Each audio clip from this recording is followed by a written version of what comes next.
All right, let's dive right back into the wizarding world with Harry Potter and the Chamber of Secrets.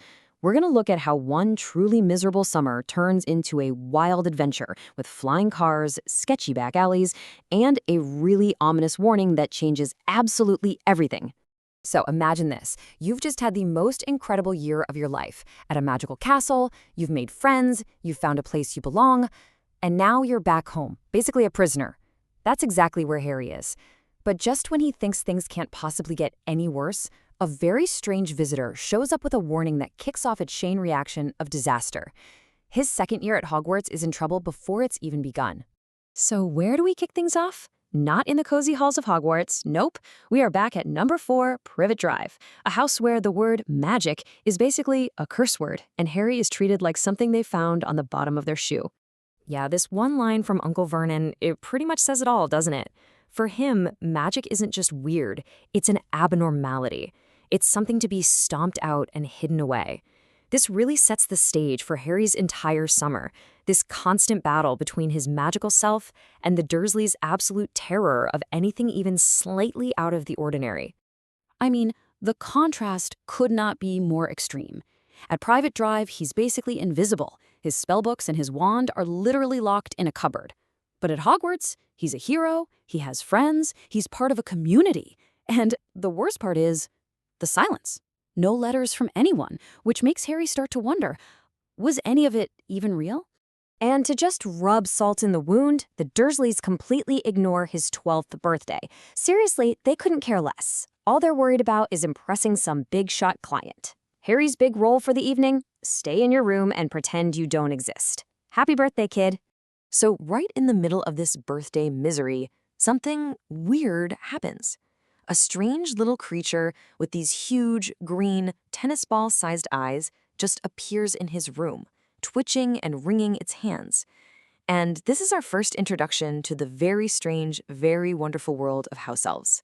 And this is Dobby, a house elf, and his message is absolutely terrifying. He says there's a horrible plot, a terrible danger waiting at Hogwarts, and Harry must not go back. And to make sure he doesn't, Dobby admits he's been stealing all of Harry's letters from Ron and Hermione. He hoped that if Harry thought his friends had forgotten him, he just wouldn't want to return. So Dobby's idea of helping, well, it's a complete catastrophe. His attempt to save Harry ends with a giant pudding splattered all over the kitchen, which completely ruins the Dursleys' dinner party. Even worse, the Ministry of Magic detects the hover charm Dobby used, and Harry gets the official warning for it. This is all the ammunition Uncle Vernon needs. He goes full-on prison warden and puts bars on Harry's window. Okay, so Harry's hit rock bottom. He's locked in, bars on the window, absolutely convinced he's never going to see Hogwarts again. And then he sees headlights floating outside his second-story window. And what a plan it is. Ron Weasley and his twin brothers Fred and George roll up in their dad's illegally enchanted Ford Anglia. It is a full-on jailbreak.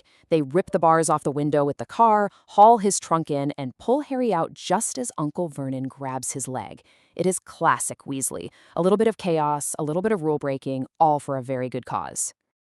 And where does he escape to? The Burrow, the Weasley family home. And it is the complete and total opposite of Privet Drive. It's crooked, it's messy, it's packed to the gills with magic and noise and warmth. For the very first time, Harry gets to see what it's like to be part of a real, loving, wizarding family. All right, summer's almost over, which means one thing. Time to get school supplies. And that means a trip to Diagon Alley, the magical world's main street. But this year's shopping trip is going to be anything but normal. The school book list gives us our first major clue about the new Defense Against the Dark Arts teacher. I mean, the entire list is just books by one guy, Gilderoy Lockhart. It's pretty clear we're about to meet someone with a massive, and I mean massive, ego. So the trip to Diagon Alley gets off to a rocky start. It's Harry's first time using Floo powder, this magical travel dust, and he kind of chokes on the ash and messes up the pronunciation. So instead of sunny Diagon Alley, he tumbles out of a fireplace into Borgin & Burke's, a really creepy shop in Nocturne Alley. And while he's hiding, he overhears a very interesting chat between his rival, Draco Malfoy, and his father, Lucius.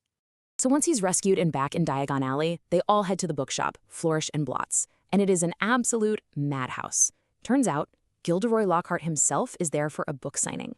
The second he spots Harry, he yanks him into the spotlight for a photo op and then makes a grand announcement. He's the new Defense Against the Dark Arts teacher at Hogwarts. And just when you think things can't get any more awkward, in walks Lucius Malfoy. And with one single nasty comment, he just lays bare all the prejudice of the pureblood elites. To the Malfoys, being friends with muggles or being poor, well, that's just disgraceful. It really puts the whole class and blood purity conflict of the wizarding world right out in the open. But Arthur Weasley is not having any of it. He fires right back, defending his family.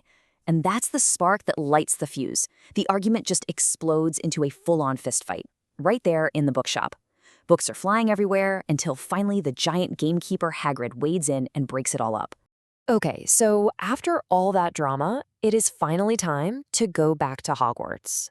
September 1st, the Weasleys and Harry all head to King's Cross Station to catch the train. But their path to platform 9 3/4, well, it's about to hit a wall. Literally.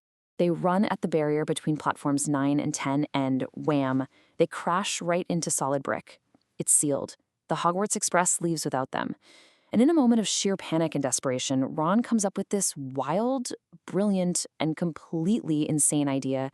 They'll just fly the car to school. What could possibly go wrong? At first, it's amazing, right? They're soaring above the clouds in a flying car, following the train tracks north. But as the hours drag on, the magic starts to wear off. Literally.